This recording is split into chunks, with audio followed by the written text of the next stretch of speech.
What's up, Fallible Nation? Welcome to Manly Monday Live. Oh man, another Monday is here, and I'm excited to see you guys. I'm so excited to be here tonight. You're not where you want to be. You feel like you're supposed to be somewhere else. Say you could snap your fingers and be wherever you wanted to be. I bet you would still feel the same way, not in the right place. The point is, you can get so hung up where you would rather be that you forget to make the most of where you are. That tidbit came from the movie Passengers with my daughter's favorite characters, or my daughter's favorite actor, one of the Chris's. They love Star-Lord. And, you know, guys, it's right on. The idea behind it is just right on. So often, we just get lost in where we want to be and we forget to live. In fact, it's particularly insightful in our world today because the majority of us are living in the dream of tomorrow. We all want to be rich. We all want to be successful, and we lose the journey when we focus in on the end. Now, I'm a big believer in the Latin term respus finum, which means consider the end. Working backwards from the desired outcome is a solid concept in most anything, but not at the cost of the present. On tonight's show, we're going to be talking about living your best life anywhere, anytime, because it will make your life so much better to live. I guarantee it. So let's get into it.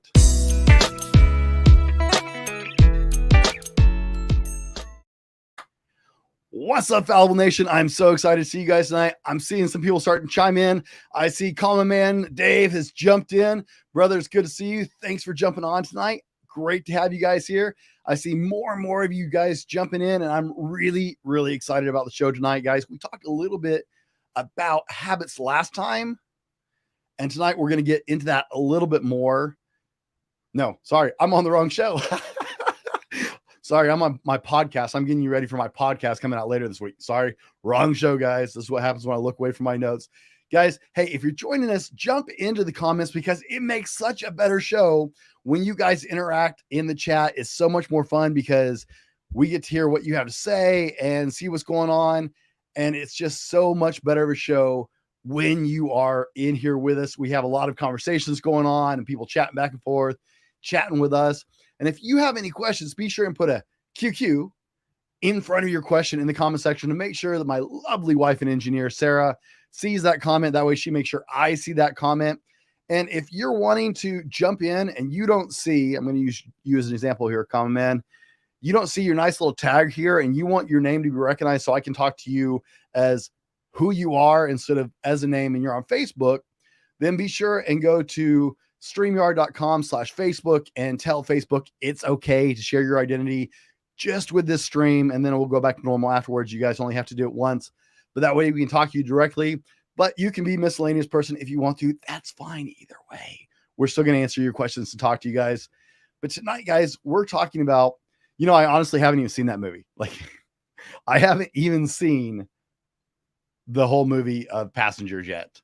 It's not something that I've ever watched, but I've watched that scene repeatedly. I happened to come across it one day on Instagram on a loop, and I just went, man, that's insightful. I've actually been working this into a show now for probably 3 months, trying to figure out the right way in which that, because it conveyed such a great idea that I just wanted to share it. Common Man says Passengers was a garbage film. Okay, so that one point was the good takeaway. Everything else sucks, apparently.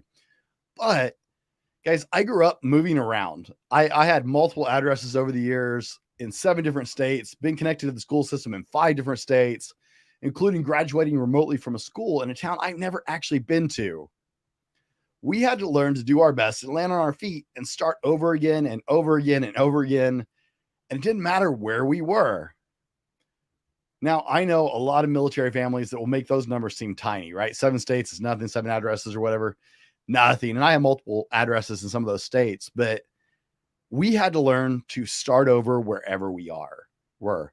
And that's one of the things you eventually learned is you can be happy anywhere, any place, in a lot of different circumstances, but it takes a mindset shift to be present in the moment, in the place, in the location, to make that really, really work to color your perspective, to color the way you're looking at the world. I'm seeing Common Man's jumping in and Jared's jumping on. Let's see. Sorry, I'll stop touching things. I'm touching things again. I'm touching things. Hey, Brent, looking forward to tonight's show on shifting your mindset. Great topic. Anyone can relate to. Thank you, Jared. I appreciate that. I think so as well. Common Man says he's got to go, but he'll be back on his next step. Can't stop the workout. Get on a treadmill, dude. Come on. Just get on a treadmill. No, just kidding. I get it. But it's one of those, I don't know if I want to call it a power, but shifting that mindset. We'll see how bad I can screw this up tonight.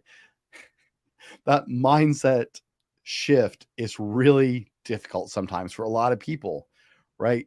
We have this idea that certain things have to fall into a magical alignment for us to be happy or for things to work the way we want them to. But it really, really doesn't. In fact, the whole world can be in utter chaos and the cosmos can be out of alignment. And guess what? You still have the ability to live your best life in whatever situation, in whatever time, in whatever place, in whatever situation.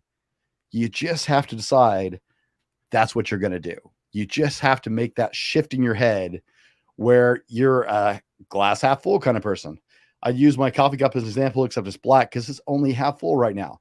And I'm trying to remember it's half full, not half empty, even though I just filled it up. But it's a difficult thing sometimes.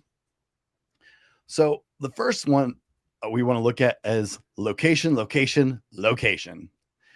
Now, you guys have heard this term so many times, I have no doubt, but guess what? It only counts in marketing. This is really important in marketing, especially if you have a business that is reliant on foot traffic or actual in-person, right? A gym.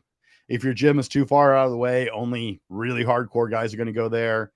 If your restaurant is off the beaten path too far, you will go under, right? If you have a service-oriented business where you rely on that foot traffic, then location is critically important. But guess what? Your location, sorry guys, I'm getting there. My voice is getting better. It's better than last week, but I'm still coming around. But your location is only critical in your mind's eye. It's not critical for anything else. I've lived in different places all over the country. I've lived in different climates, different places, different landscapes, rural areas, cities, the middle of nowhere. Man, I went to high school in a place where anything bigger than Walmart was a 2-hour drive. My county was the size of Rhode Island in Wyoming. It was amazing. Like, it's the only place I've ever been where you can drive for an hour and not see another car on the road. It's insane. There are people who live where I live now, right, who can't even imagine living in a place where you could actually go that long without seeing somebody. It was just the middle of nowhere. I've lived in the desert. I've lived in the forest. And, there are advantages and disadvantages to each and every place. But you have to learn to look for those, right? There are beautiful things. When we first moved out to Central Washington, where I live currently, my wife and I told me that there were 8 shades of brown because we live in the high desert area of the state. My wife is shaking her head. She's mad at me now. Sorry, honey. You make a great example. But she told me there are 8 shades of brown. That was the only color out here except for a couple weeks in spring. And it took a lot of years for her to get comfortable with living in this part of the country because it is not where she grew up. It is not what she's comfortable with and the landscapes.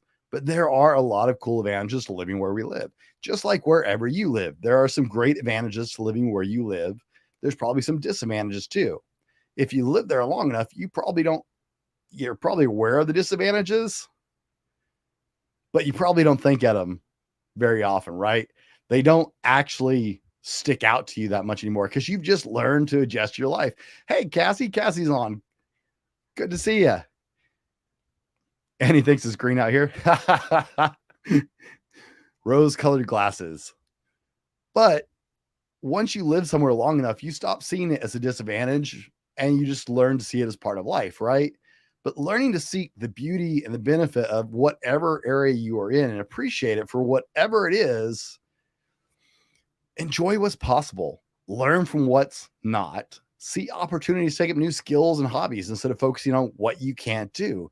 There's a lot you can do no matter where you live. Because I've lived all over the country, right? I've lived on the Gulf of Mexico and gone body surfing with dolphins in crystal blue water in white sands. And it was amazing.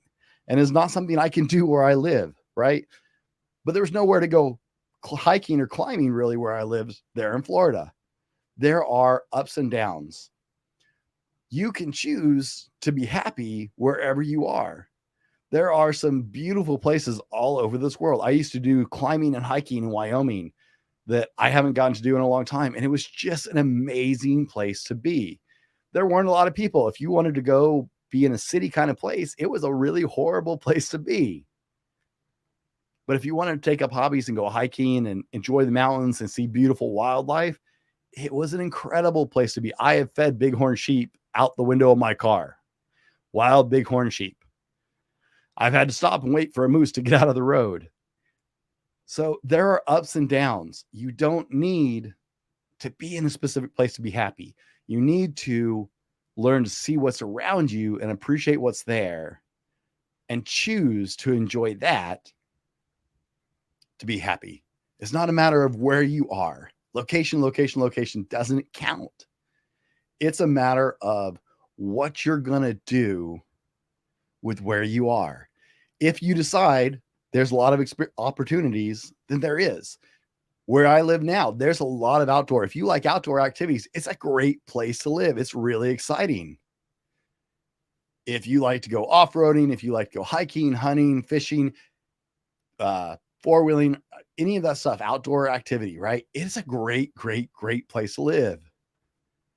If you don't like any of that stuff, you may take a while to adjust living in those places. Like I said, it's about learning to love where you are and appreciate what's there and what you can do with it and how it can change your life. That's the first step to living your best life, is going, I am here and I choose to do with it what I want to do with it. Instead of going, I'm here and I'm stuck here and it sucks. Because that's just not, you can't live a healthy, happy life with that mindset. It just doesn't work for you. So tell me in the comments, guys, what do you think? Why do you think we always see the grass as greener on the other side? I hope you guys saw the thumbnail I put on the video, and that's a very, very, like, I was looking for a really stark contrast. Why do you think we all tend to see the grass is greener on the other side? And guys, I am so excited to have a guest on with us tonight. My good friend, Oliver Marcel, is jumping on. Oliver, welcome to the show, man. Hey, what's happening? Did Sorry, I catch you before you realized you were on? Sound together. What's going on, man? Jumping on, man. Absolutely. I got here. So I looked at the time. I was like, all right, cool. I'm not too late. Good stuff, man. It's good to see you. Good to see you. Oliver, why do you think people always see the grass is greener on the other side? Man, there are a few reasons in my mind, and I'm gonna speak for myself. Like, you know me, Brent. I use my own example because I've been that person who has been like, oh wow, it's a little bit better over there, right? Sometimes we look at somebody's finished product and we compare their finished product with our disassembled scenario, right? So like, for example, let's say you're putting together a beautiful dresser, right? And you got it from IKEA. And those of you who know about IKEA, you already know it's mayhem to put that stuff together, right? So I look at the beautiful dresser that's already put together, and I compare that to the box of wood and screws and nuts and bolts that I have, not realizing that in order for that person to get that finished product, there was a process they had to go through. Or they're being more consistent at a particular process that allows them to see that. And sometimes we just, sometimes we just don't want to put in that work. We just want to walk into that situation ready made, and understand that, and we have to understand that it's not always like that. My mom used to always say something to the effect of, you don't know what, you see that person, but you don't necessarily know what they're going through or what they had to go through. My wife says this too, what they had to go through to get what they have, and we all have to be willing to go through a process. There's I forgot who said it, but I used it a long time ago. It's like the grass is green where you water it, and where you take care of it. So It's actually in the title of the show tonight. no. All right. So great minds. All right. So I'm on the right track. So yeah, it's part of it is really just, putting in the work, get out the water hose, get out the sprinkler system, go to Home Depot, get the seed, and just put in the process. Your grass will be green in a little bit. Cassie says, we always want what we don't have. And that's why we always see the grass is greener somewhere else. Yep. Right. The minute we obtain it, it's not good enough. Now we want something else. Now we want more. That's the next thing. That's the other thing. We're never satisfied. Because you're right, because you'll get that green grass, right? Mm-hmm. And then you'll see the person who has, a phenomenal patio, and you're like, oh well, I don't have no patio. All I got is this grass. Right? Got to have a patio so you can appreciate the grass now. Right. And then you got the covered patio with the hot tub. Like, exactly. Got a hot tub. Listen, you want to listen. This is I'm digressing a little bit, man, but it's funny you would say that, right? So there's a buddy of mine who, when I say this guy's backyard is a haven, Brent, it is like the stuff dreams are made of. You know what I mean? And it's funny you would be talking about that, because I was just with him the other day, a couple of days ago, and I told him, I was like, listen, bro, just don't be surprised, because he's got cameras everywhere too. It's like, don't be surprised if you just check your cameras and I'm just out here chilling. It's just so great, and I come back and I look out in my backyard, I'm like, huh, yeah, the grass is greener over there. Exactly. Yeah, man. Guys, if you're just joining us tonight, we are talking about learning to live your best life and be happy where you are in the moment, in the present, because it's not dependent on where or when or what you are. Yep. You can always live your best life no matter what. We've already talked about location, because it doesn't matter where you live. Coming from a kid who moved around my whole life and had to start over and over again, you can learn to be happy anywhere you are and appreciate, even if you don't like where you live, you can learn to appreciate the finalities of, that's the wrong word. The fineries of, I'm making up words now, Oliver. What is in that finery? Right. The next one we want to talk about is jobs, because it's another day at the grindstone. Right. Do you got a job that you always dreamed of? Are you completely content in your current state of employment, your salary, your benefits? Yeah, I don't think so either. I doubt that. Right. Most of our viewers are not. People catching this on the replay. You guys, hey, if you've nailed that job, be sure and tell us in the comments on the replay. I want to know what that job actually looks like. Right. I've literally dug ditches, shoveled manure, and crawled under houses.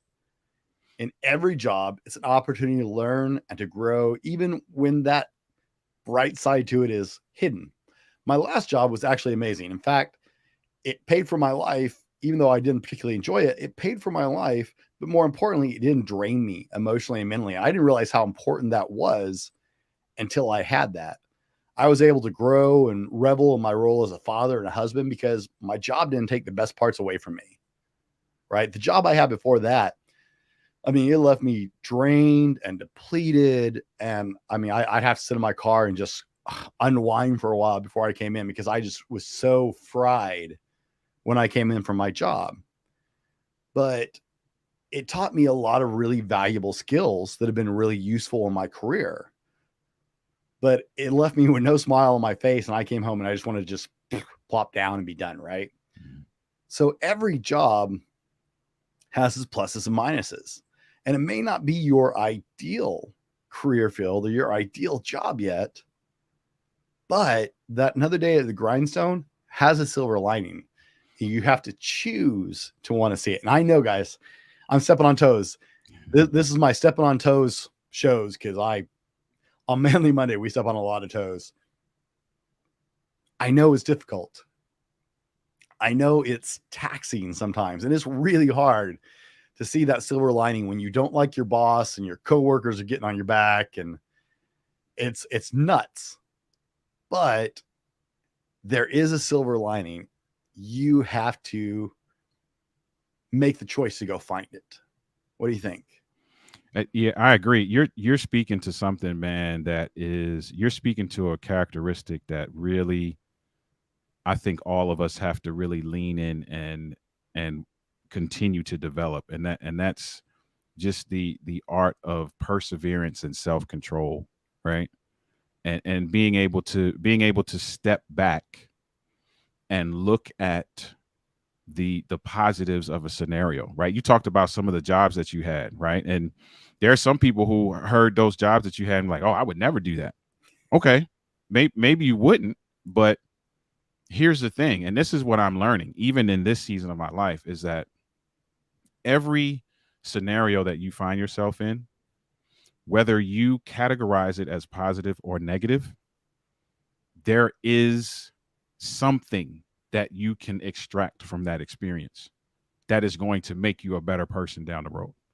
That's going to give you some level of education you didn't have. That's going to provide you with, like you said, some tools and skills that are going to be valuable in other scenarios. And being able to shift your mindset to now look for those things, as opposed to, it's very easy for us to see the stuff that is terrible, the stuff that's bad, because for some awfully strange reason, that stuff always overshadows the good stuff. You know what I mean? Even if Right? it's a small little bit of bad, it seems to overshadow. But there's a level of discipline, is the word I was looking for. There's a level of discipline that we have to now begin to cultivate within ourselves that allows us to look at a particular scenario and be like, it's not ideal for me, but what are the things that I can take from it that will be beneficial to whatever my ideal is. And that's a tough thing to do. And you're right. I love that you're stepping on toes, because that is a tough thing to do. But at the end of the day, it is a thing that we must all cultivate. So it's good. I agree with it 100%. I know, one of the things that's become obvious is, right, it's easier in hindsight, right? Like your shirt says, hindsight is 2020. Mhm. It is so much easier in hindsight to look back and go, you know, it kind of sucked, but there was some good things in there, right? In the aftermath, once we're past it, Right. that gives us a little bit of clarity. But learning to see the hidden gems of a situation in the situation is a conscious choice. It Yep. will not happen accidentally. Like, make no mistake, unless you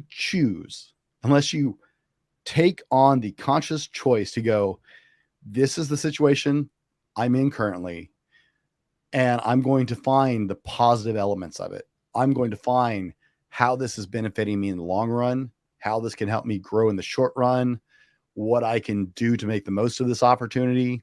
Unless you consciously choose that, you will never see it. That's right. I agree. It is 100% a mental adjustment of I can and I will. Guys, tell us what you think in the comments. Sarah says, all situations, there's a lesson and a blessing. I saw Katie jumped on. Kate, great to see you tonight. I'm glad you jumped on. Sorry, I missed it when you jumped on. I was in the middle of talking. You know me, I talk a lot. But it's, let us know. Carry on this conversation. I love watching you guys interact in the comment section, because it inspires us as we're going, because you guys have some great perspective on these things. Cassie says most brains aren't wired to be happy. It has to be a choice, unless you're weird like me.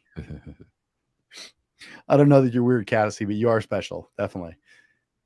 Jared says, hey, Oliver, loved you mentioned perseverance and discipline. I like to think building resilience helps make perseverance possible. Yeah. Shout out to Jared. Good to Jared's see you back in with good us. to He's see you in the been busy comments. the last couple of weeks, so it's nice to have him back on the show, man. It's good to see some of my regulars here tonight at home. Absolutely. I was Yeah, just I look catching up with him on IG. right. I love interacting with all these people.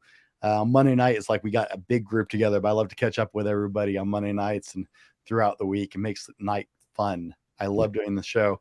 And guys, hey, while you're here, okay, before we hit the next point that I want to get into is I got a call from our friend Stephen Crane, author of I Can Appreciate That. Stephen was in season 2 of the podcast. He's also been on Manly Monday when I first started the show. Stephen wrote the book I Can Appreciate That. Let me grab the book here because I didn't put the graphic in tonight. So guys, I Can Appreciate That. This is a phenomenal book. Stephen is an excellent writer, and it's basically a book of essays. He took a year and dedicated a year of his life to focusing on living with gratitude for every situation, because his teenage son called him out for being a pessimist. Wow. Like, openly challenged him. So he took on, and it was 2020. He took on one of the hardest years to do it in. But spent a year focusing on learning to live a life of gratitude and appreciation. In that, he champions a cause. He works with a group to do research to alleviate cancer and remove cancer. One of the stories he talks about is a young man who was on a ball team that he coached, that they lost tragically young to a rare form of cancer. And so, guys, all during the month of September, 100% of all proceeds, wherever you buy it, Amazon or whatever, 100% of all proceeds of this book are donated to help study, research, and fight cancer. I can't recommend this book enough. It's a great book. You can find a link to it on my website on the library page, as always, with a lot of the books I recommend. But if you guys have not read this book, this is one of those books like you read and you pass it off to a friend.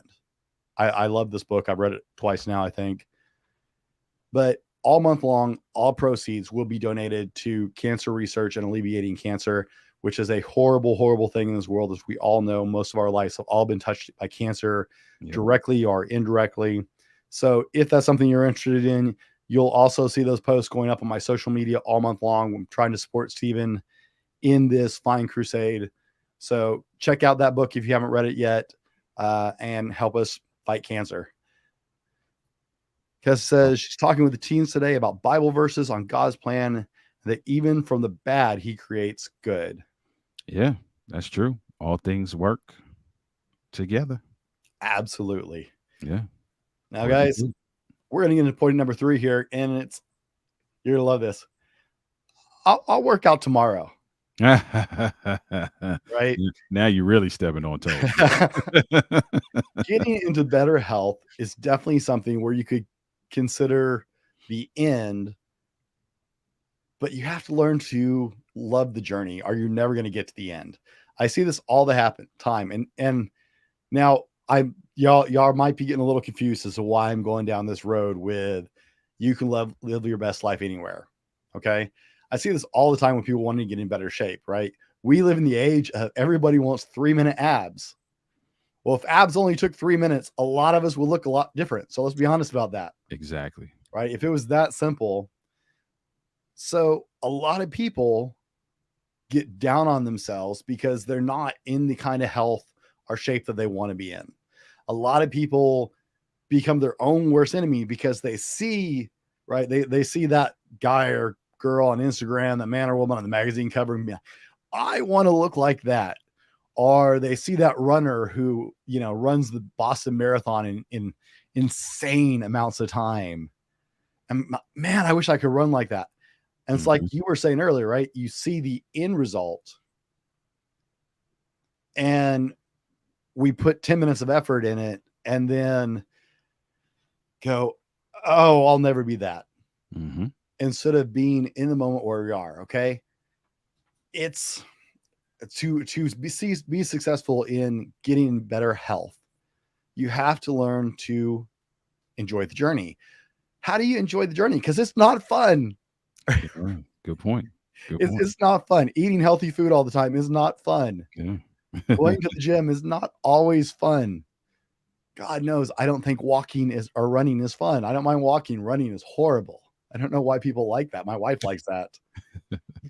Right? So how do we succeed at that? How do we enjoy every stage of that journey? And the answer is, like we've talked about on the show many times before, celebrate small wins. Mm. Now, I'm not talking about celebrating wins that then blow out all your results. Okay.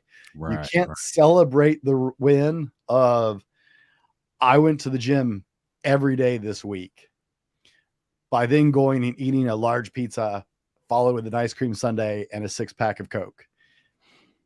That, don't sabotage yourself celebrating the wins, but celebrate the wins. So if you're new to lifting weights, you might see really big movements like big jumps in weight.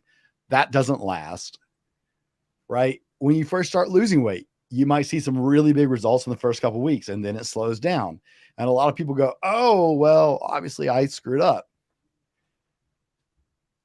Don't get discouraged there. You have to enjoy the moment. Take every little moment as win. Let me give you an example. I'm going to put Sarah on the spot here. My wife likes to take what's called sweaty selfies and post them on Facebook after we work out. I tease her about it a lot. I think it's hilarious. But at the same time, I also love it because it's her victory dance. Celebrating that she chose to win today. Celebrating that she chose to do something for her health today, to put in the effort. And I'm not a big selfie guy. If you guys follow my Instagram, you know I'm not a big selfie guy. I don't understand it. I'm the wrong age. I don't know. It's like, but it's a celebration. It's like people who post pictures of their food. Some people post pictures of their food to be like, oh, look what I did. If you need to take a picture of your plate and keep it in your phone or even post it to go, I chose healthy on this meal. That's okay. Celebrate the small win. You got an extra 5 pounds or an extra rep on the bench press. Celebrate the win, man. Tell a friend who will help you stay accountable. But you have to live in that moment. You can't get ahead or you will never get there. Yeah. You have to be happy with that winning in the moment. I posted something on Instagram just the other day. Win in the moment. Celebrate winning in the moment. I chose to drink more water than grab that beer out of the fridge tonight.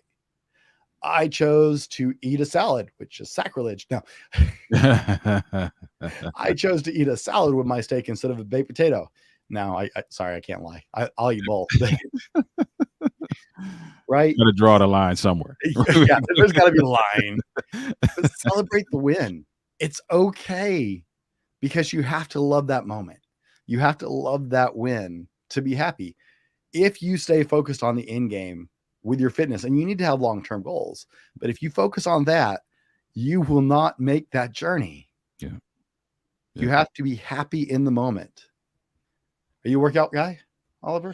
Not like I should be, and it's funny that you would even bring this topic up because it's a confirmation that I definitely need to do that, because my wife and I were talking earlier. She's very better in this season of our lives about working out than I am. And I was just telling her this morning, I was like, you know what? I got to start doing some things. I got to start getting back on the grind, getting back on. Like she got some new weights today because she's upping the amount that she works out with, on a day-to-day basis. So I'm like, all right, Brent's coming for me today. So I gotta go ahead and get my act together and get back in the game. Just wait for the podcast for my dad bod rant Wednesday. Oh wow. I'm on a rant right now. We're going after the dad bods come Wednesday on the podcast. Okay. All right. That'll work. Guys, you have to celebrate the moment. I appreciate my little gym that I go to. So I have a little Anytime Fitness here in town. It's not the greatest gym for a guy like me because I'm really into big heavy weights, and it's a little more cardio centric. Their weights are limited, but they take pictures of their members regularly and celebrate with their members. And it's one of the better things they do at that little fitness center because they know it helps people continue. Yeah. You may not be the weight you want to be. I am rounder than I want to be right now, guys. We believe in honesty here. So I'm rounder than I want to be. Celebrate the win. Don't celebrate it by screwing up the win, but celebrate in the moment and be happy with, I chose to eat something better today. I chose to get off my butt and go walk instead of Netflix and chill. I chose to go for a bike ride. I chose to go play in the yard with my kids instead of sit on the couch and watch another television show.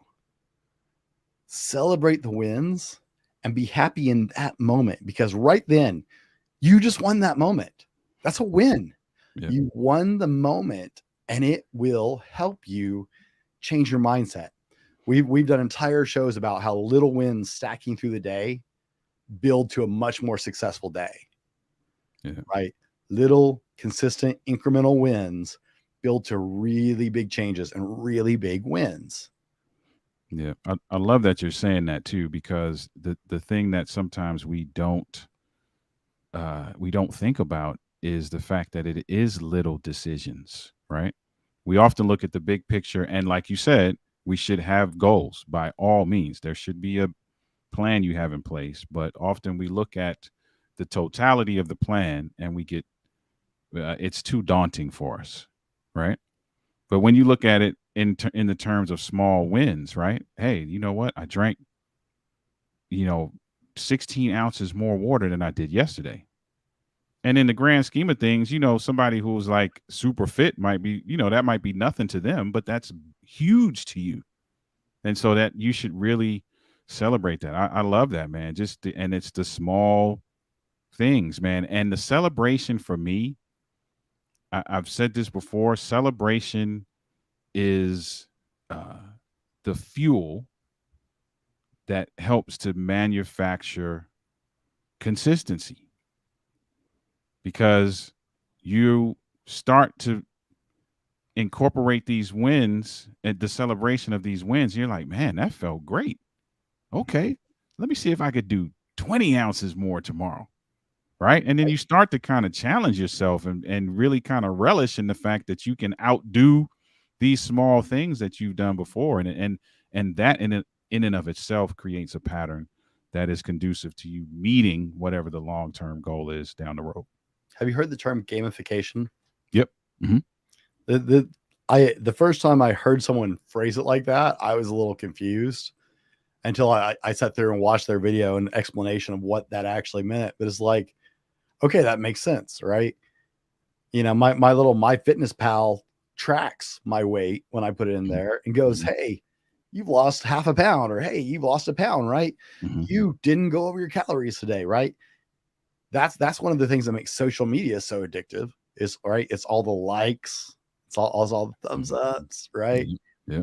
It's that dopamine hit because we're gamifying sharing ourselves, right? If you gamify your goals, whether it's your fitness goals, if you gamify your work situation, right? No one ever applies it there. Gamify your work situation. See how far you can level up. Instead of looking at your work as work, look at how high you can level up. What can you do to score that extra points, to get to that next level, to earn that bonus?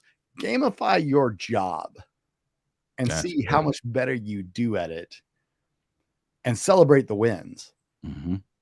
My boss knew my name when I walked by today, instead of me being a faceless person because I spoke up in that meeting, or because I submitted this little extra. Gamify your job. If you want to get ahead, really try gamifying your work.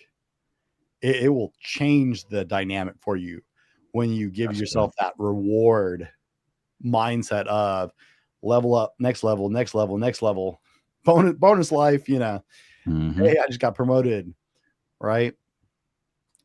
Fourth point I want to talk about, guys, is learning to live your best life in every relationship. Now, this is a plague in our world today because no relationship is perfect.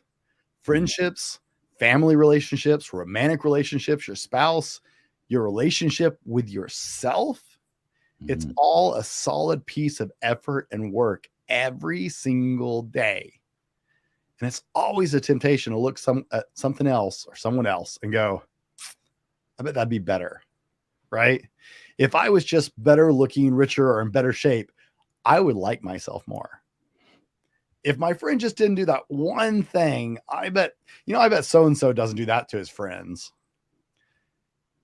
If my spouse would just blank, or, Sarah could say, hey, I bet Oliver doesn't annoy Denise the way Brent annoys me. Now, I know that's probably not true, but yeah, I'm about to say you'd be wrong about that. I'm guilty. But the truth is, love and even friendship doesn't work like it does in the storybooks. You choose to accept another person, whether that's yourself, whether that's a spouse, or whether that's a friend, even your family. You choose to accept that person despite their imperfections or yours. I mean, I'm an obnoxious friend sometimes. You can ask some of my friends, I'll ever tell you. I also don't love the fact that my belly is bigger than I want it to be. I choose to love me, and my friends choose to love me despite those issues that I see. It's so tempted to see grass is greener on the other side in a relationship. And that can be a relationship with yourself. We talk to ourselves horribly. I know so many people who have a horrible relationship with themselves, and they're always so judgy on themselves. If I was just skinnier, or if I wasn't stupid, or if I had a better job, or if I was better looking, right? I hear people talk negatively to themselves all the time. That's right, Cassie.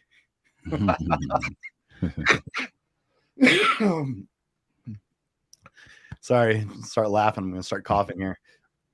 Right? They talk negatively to themselves. You got to love yourself. You got to have that relationship with yourself first. And it's always easier to say, well, if this, if that, right? If I had a better job, if I was less round, then I would love me. No, you wouldn't. If I looked like, Chris Pratt, my wife would love me more. I'm sure. Right? If I was, less obnoxious as a friend, then my friends would like me more. We always put that in there. And then we look at our other friends when we're talking about them and go, I bet Oliver doesn't treat his wife that way. I bet, Dave doesn't treat his friends that way. Right? We're always looking because we can't accept the moment. We're so busy looking for perfection that we start looking somewhere else in that greener pasture. Now, I know you can speak to this on the relationship level as a coach. Yeah, we see it all the time. The at the core of this often is right, Cassie, that relationship with yourself, right? And what is the self-talk that's taking place? What is the self-assessment that's happening? What is the self-discovery that may be lacking? Right? Because the self-talk, you can talk yourself into a place where you will begin to see what you're saying. So if you're like, hey, you know what? If I was a little bit more of this or a little bit less of that, that's the lens that you actually view life through. And so everything that you experience, everything that you do is going to be tainted with that lens. And then obviously you're going to get the result that is aligned with that level of thinking. And then what happens, what I see in relationships often is that they get they're kind of self-talking themselves into this place where now they become a little bit more selfish, or they become a little bit more reserved, or whatever the case may be. And then they get some negative results from that. The negative results now become almost like confirmation that what the negative self-talk they had was actually correct. And it puts you in this vicious downward spiral that a lot of people don't, have trouble getting out of. Andrew says, you can't play the what if game without being fully honest with yourself about each possibility. 100% Yeah. agree. Thank you, Andrew. And hey, welcome to the show. I don't know, I met you before, but welcome to the show. Great to have you. Thank you for sharing and jumping in. I love it when you guys jump in and become part of this. Julie says, when you learn your identity in Christ, you let go of the judgmental attitudes towards yourself. Did I read that right? Okay, yeah. I agree 100%, Julie. Yeah. Oh, I love seeing more people. Yeah, it's awesome. Yeah, It's the identity thing is identity thing is huge. I agree with that as well. And being fully honest with yourself about the possibilities, that is also that's major, right? Because often we're not honest. We're not honest with ourselves. And we don't really take some time to really understand our identity and how significant it already is, right? So for anybody who's listening, your identity in its current state is more significant than what you may give yourself credit for, right? There's something that is very special about us. Everybody has a purpose, everybody has a path, everybody has a passion. There are some things that are already some giftings that are already in you. There are some things that are already innate in your character, just some things that need to be maybe developed or polished or brought out or discovered, but it's there, right? And like you said, Brent, making that shift in your mindset is just so crucial, and understanding that it is a process and every moment of this process can be enjoyed, and it can create a life for you that is just so rich that you just realize every moment counts. And guys, it may seem weird to talk about living your best life anywhere, right? The grass is greener in a relationship, but it's not. We all do this. We all play that game of if and if. And I totally, Sarah just corrected me. Andy, sorry about that. I'm not used to seeing your name fully spelled out. You're always Andy. I'm not used to seeing Andrew spelled out. But we can't play that game. It doesn't work, but we do it so often, and it keeps us from being happy in our current relationship because it keeps us distracted from putting into it. If we get so caught up in what could be, and this is one of the biggest problems that we see, I think, in a lot of people's lives these days, is we get caught up in what we dream of. We're so busy living towards what we think can be or what we think we want. We miss what's right in front of us. We miss putting in the effort, right? Like Oliver was saying, plant that grass, go water your lawn, do the work, pull the weeds. If you want to have green grass, you got to water the lawn and you got to do the work. If you want to see how not to do it, come by my house and look at my front yard, because it's a perfect example of how not to do it. You will not find green grass on my lawn because I'm not a lawn care guy, but it is a perfect example of how not to do it. If you neglect it, if you ignore it, if you just leave it, yeah, the grass looks better somewhere else. But we get so wrapped up in what we think could be that we miss putting in the work to enjoy, to experience, to love this moment, to love where we are, who's around us, and what's available to us right here and right now. Yeah, that's good. You will miss the joys of life if you get focused living on the future. You absolutely need goals. We talk about goals all the time. You absolutely need goals, but you can't miss what's happening now. The people in your life, the relationships you have, the job you have, where you live, all of these things add up. The journey of where you are. I don't love being extra round right now, but I still love me, and I love that I'm in a process and that I can do something about it, right? I love the fact that I can do something about it. I have that opportunity. I still have that power. So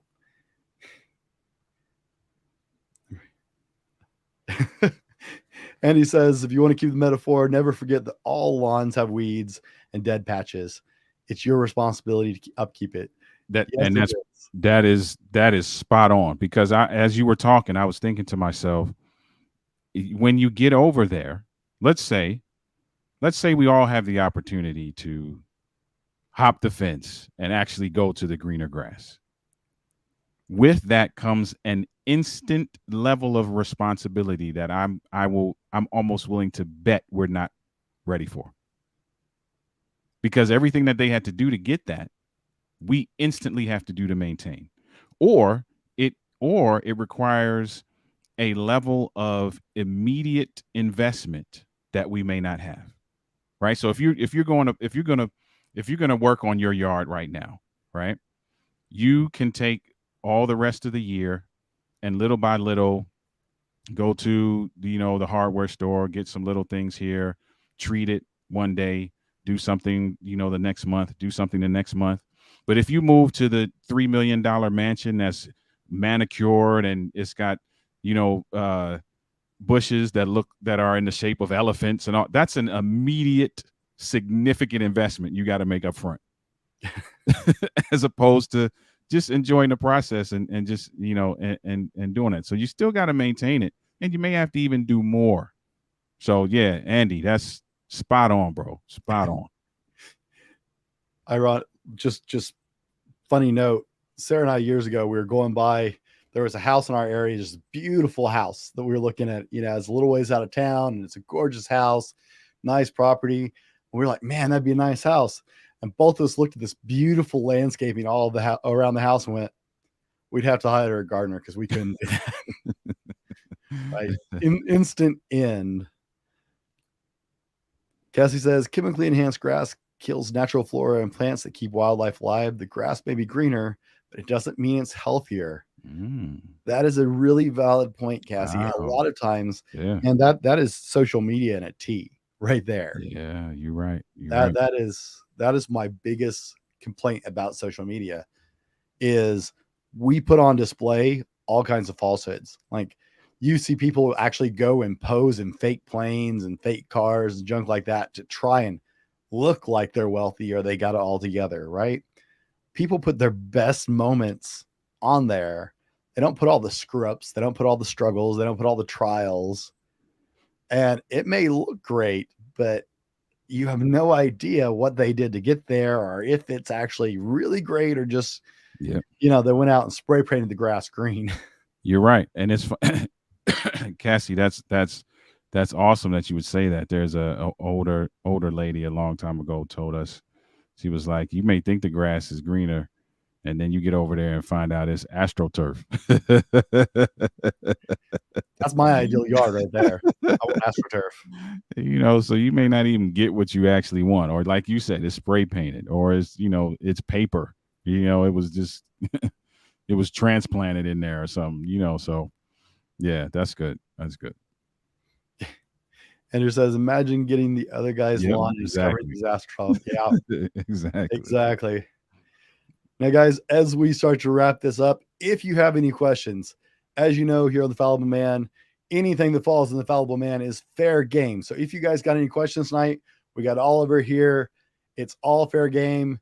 Be sure and put a QQ in front of the question, and we will make sure and answer that before we wrap up tonight. I love having you guys on here, and we want to make sure that we're answering your questions. We are benefiting tonight by Oliver being able to join us, have some extra wisdom on tonight to make me look good. So I appreciate that. Oh, it's my pleasure, bro. Be sure and I can hang out. I love doing it. Be sure and put a QQ in there if we got some more questions. I didn't put the link tonight, but we can handle questions this way. You guys, instead of worrying about grass being greener somewhere else, water the grass. If your job situation isn't perfect, put in the effort to improve the situation instead of dreaming of a greener pasture. If your health isn't perfect, do the reps and celebrate each and every one. If you don't love your community, like where you are location wise, what can you do to improve that community? What can you do to make it a better place to live? You have that power. Michelangelo said, I saw the angel and the marvel and I carved until I set him free. It's a profound statement. Be a Michelangelo. See the possibilities of what you have in front of you and then put in the effort until you get there. It will be far more impressive than the next pasture over You will appreciate it more deeply. You Mhm. will celebrate it more. I don't know a better word. More. You will enjoy it more. And it will mean so much more to you when you put in the reps to improve that life, to improve that situation, to celebrate where you are. Sure, if you want to change, set goals and grow towards something. Mhm. But don't miss celebrating right here in the presence and living your life. Don't get so lost in the future that you don't love the now and who you are now. Sarah says a lot of times the grass is greener because they have a shovel and a lot of crap to You're right. That's right. That's right. We really don't know. And my wife says this often. We really don't know what someone had to do, what their process was, right? So exactly. it just makes better sense in the long run. And it's more fulfilling, like you just said, to just go through your own process. Because you don't know what they had to do. You Exactly. just don't. You may get there and be like, whoa, I no, this is not, I don't want to sign up for this. Now it's too late. You there already. Let's get into some Q&A.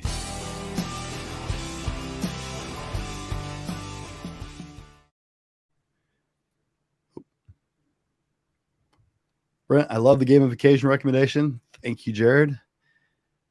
And he says, what do you think about learning to accept facets of yourself versus self-improvement? Mm, that's a good question. You want to go first or you want me to take this one first? Yeah, you can take it. I'll go after you. All right. I'll lead off on the spot, give Oliver a minute here.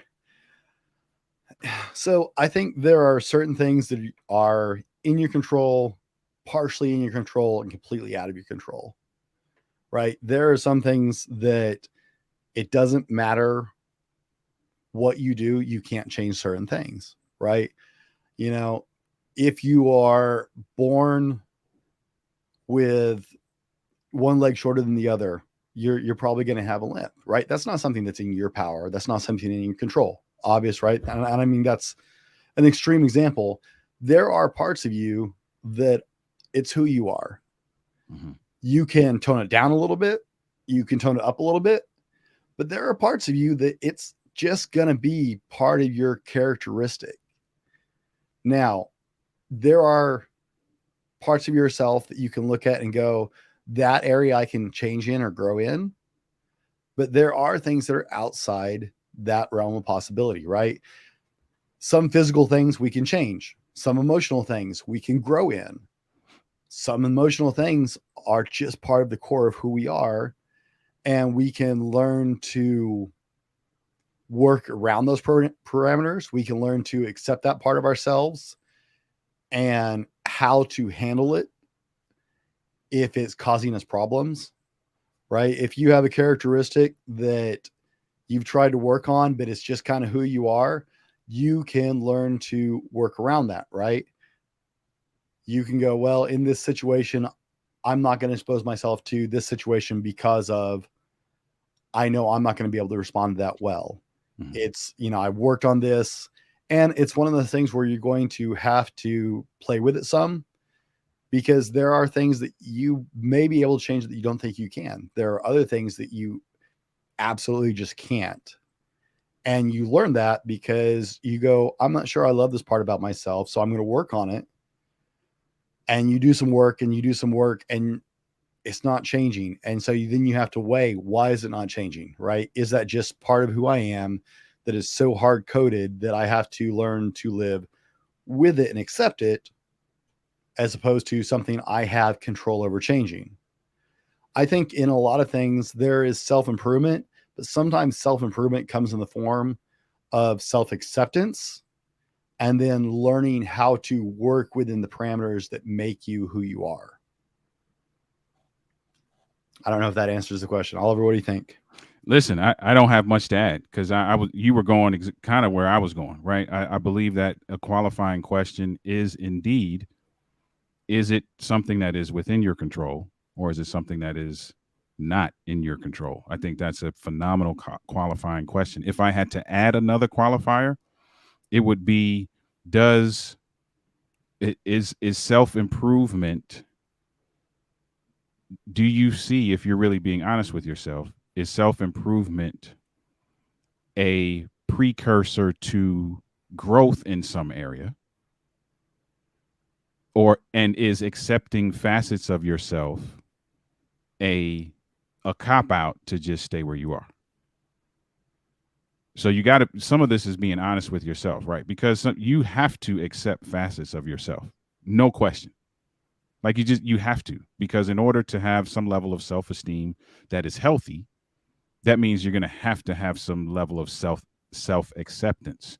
But then when you talk about self improvement, now you have to ask the question is, okay, the things that may potentially need to be improved, do they contribute to your overall growth and success as a human being, right? So like for me, there are some things that I continually am working to improve on. And the reason why I'm continuing to work to improve on those things is because the growth that is aligned with that actually adds to my quality of life in a lot of areas, in my relationship with my wife, in the business that I'm trying to build, in the personal and professional relationship that I have. I'm seeing that the growth that's aligned to that improvement is indeed beneficial. So you just have to ask yourself some qualifying questions.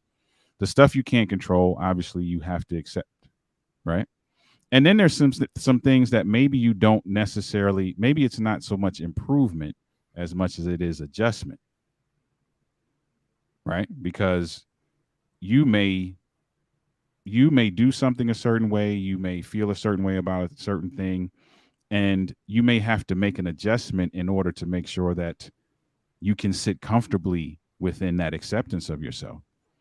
So it's just about asking some questions and really evaluating, where a particular thing or scenario or trait or characteristic falls as it relates to improvement or acceptance. Like, let me give an example here. Part of my core personality is I have a stubborn streak, and I'm probably going to go the hardest possible way. That's just I'm at 42 years old. I can honestly say I have the scars and injuries to prove that I'm going to try and bullhead my way through things, and I'm going to go head first into it. Like I don't have, I have stop and go. I don't have a ease into it gear. It's not who I am. I'm not sure I'm actually capable of it. I don't ease in anything. I don't go slow in it. I'm going head on, hard, fast. It's just who I am.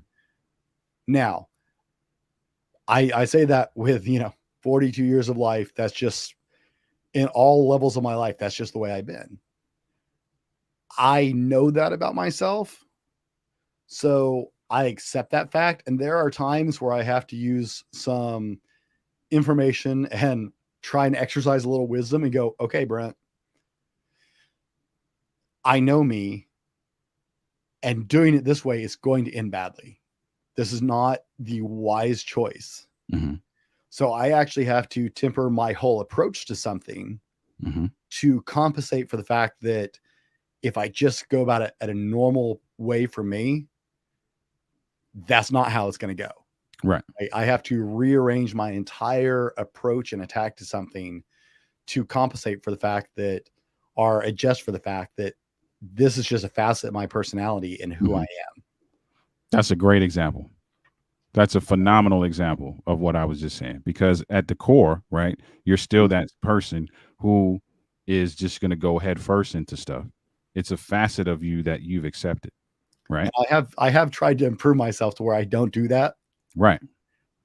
And but now that improvement really is kind of, the improvement is kind of really filtered through the lens of adjustment, not necessarily improve. Because sometimes when we think improvement, we think, okay, we're going from A to B to C to D. We're just progressing, right? But sometimes it's like, I'm going to be A, right? Now, how do I position A in a way that it will stand up right and not fall down every time?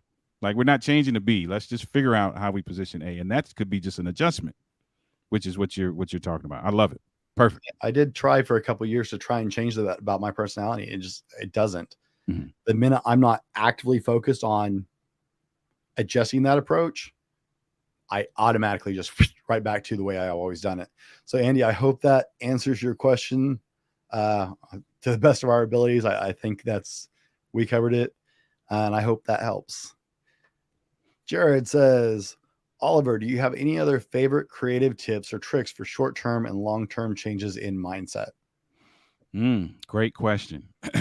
Great question. It's I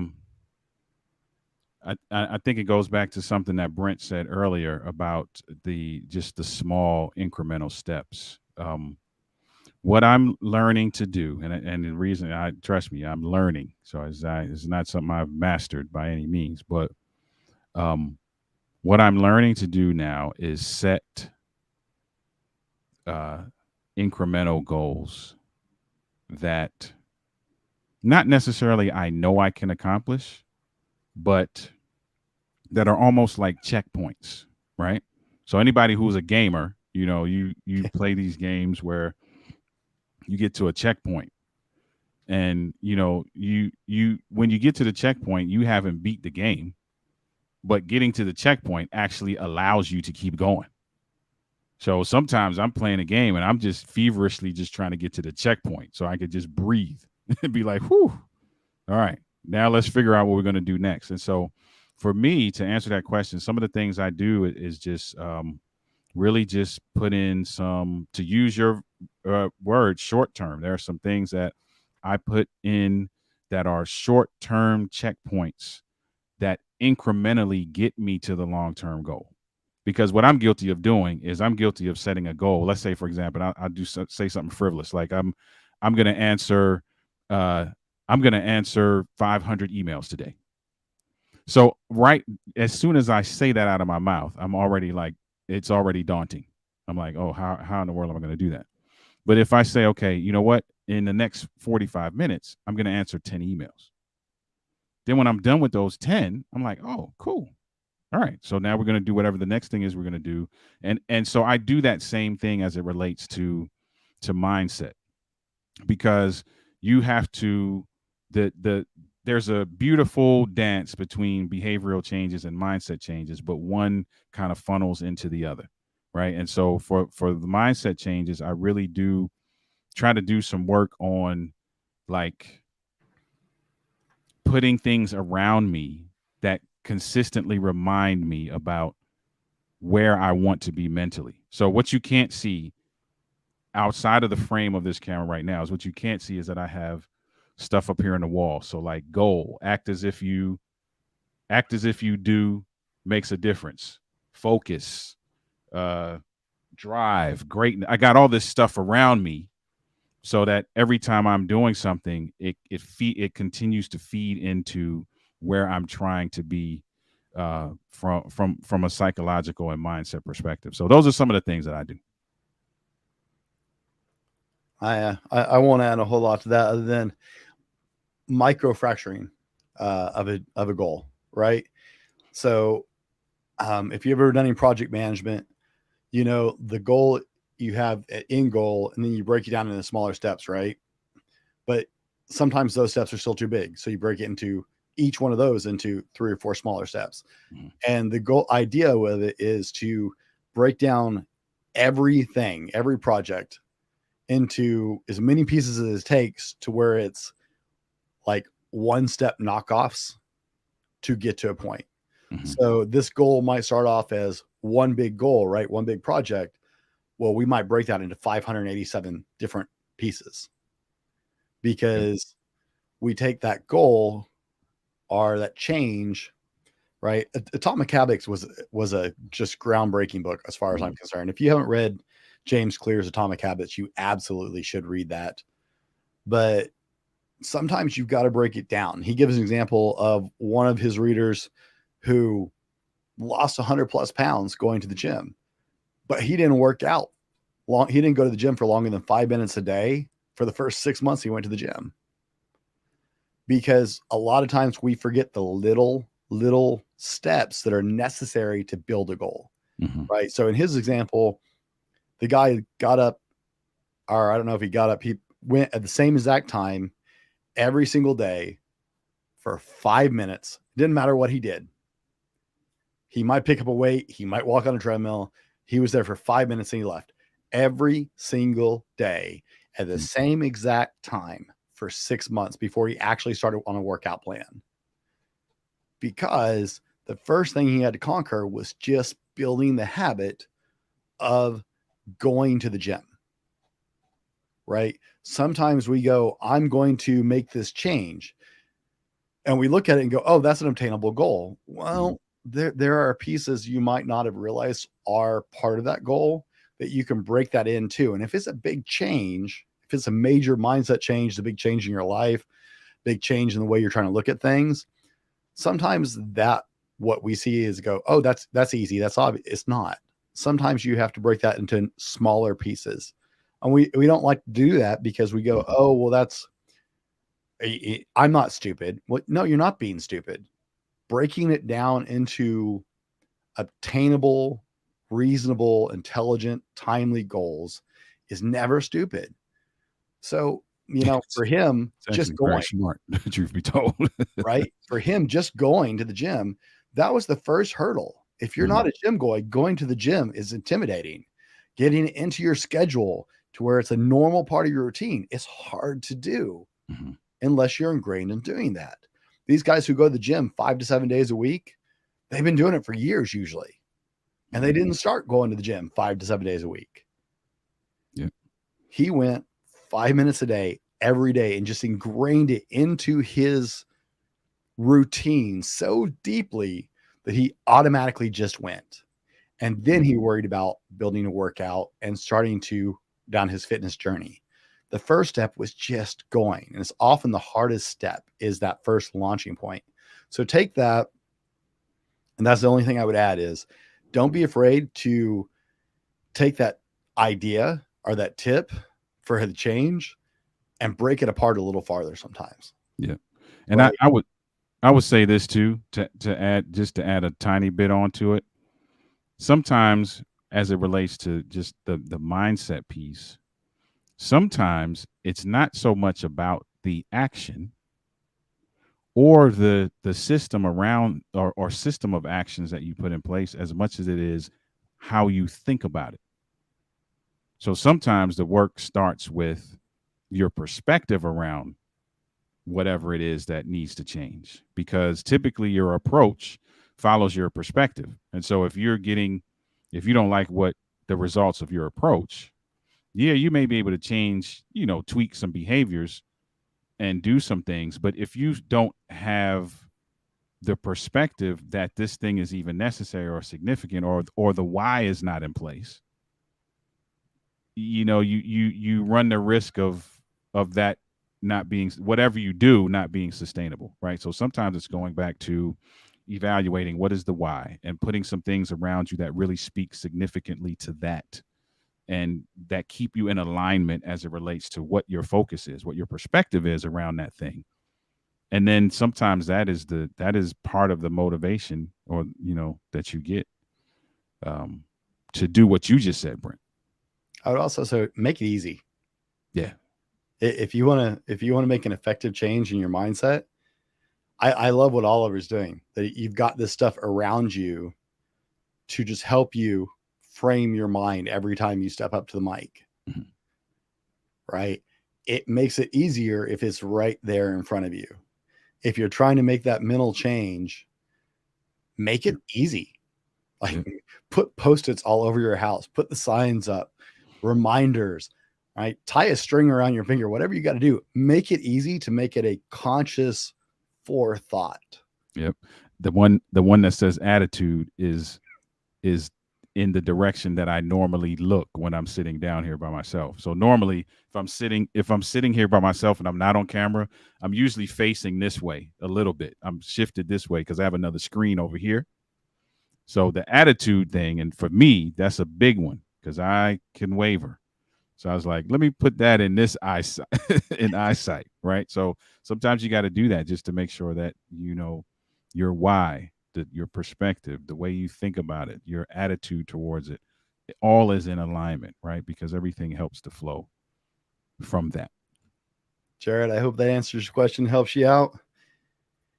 And he says, as a suggestion, if anybody is setting goals and they're finding themselves always falling short, then they should do like you said and add checkpoints anyway, even if they don't think they need them.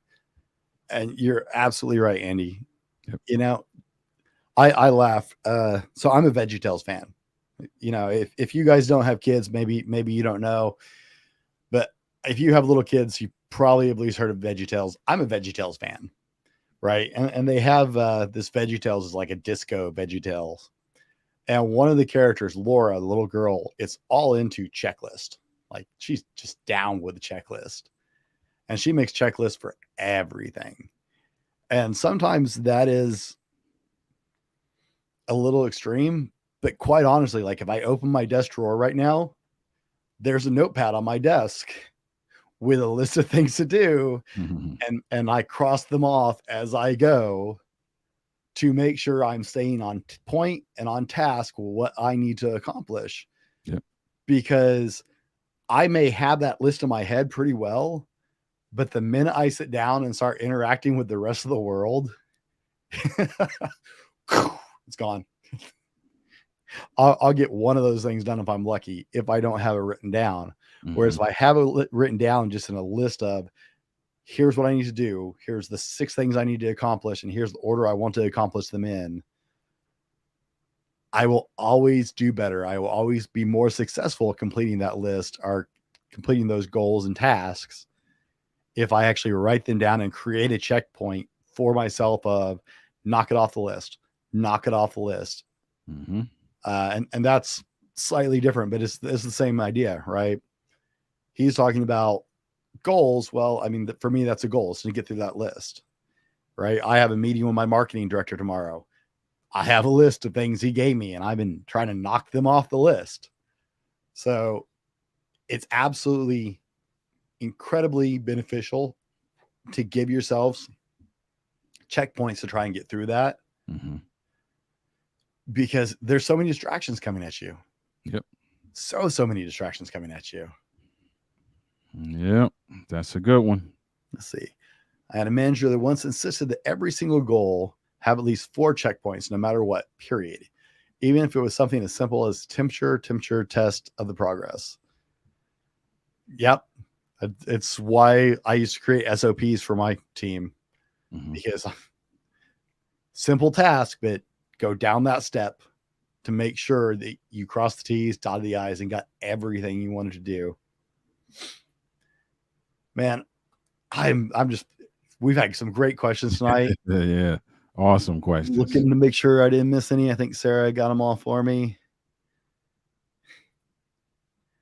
Guys, thank you for hanging out with us tonight and taking the time to be a part of the show. I love hanging out with you guys. We do this every Monday, and I'm just always excited to hang out. It's a high point in my week for sure. Oliver, thank you for hanging out with us tonight and being on the show. My pleasure. If you guys appreciated Oliver, be sure and let him know, show him some love. He's got a great show. Well, he's got a lot of great shows. I'm envious, man. You got some really great lives going on. Check out his channel over at Relationship Trade Secrets on YouTube. And yeah, they got some great things going on. Him and his wife, Denise, just do incredible things. Thank you, sir. And he says, when it comes to self-improvement, it's super important so that you can at least have the positive reinforcement that you're at the point where you need to be. Both have amazing advice. As always, Oliver, it was wonderful to hear from you. Thank you, Andy. Thank you. Absolutely. Yeah. And I agree with that. You can, positive reinforcement, man, is necessary. All of you guys, if you enjoyed tonight's show, be sure and show my oldest daughter some love. Abby was talking to me earlier today and asking me about the show. And she said, you have any guests on tonight? I said, no, baby, I don't have guests on that often on the show. I said, do I need to have a guest? You need to have Oliver on. That's right. So I texted Oliver, and she was really impressed. Like, you're big stuff, dude. She was really impressed that I actually had your phone number and could just text you. I love those kids, man. I absolutely do. They make me feel great. Guys, thanks for hanging out with us tonight. As always, be better tomorrow because of what you do today, and we'll see you on the next one. Where did my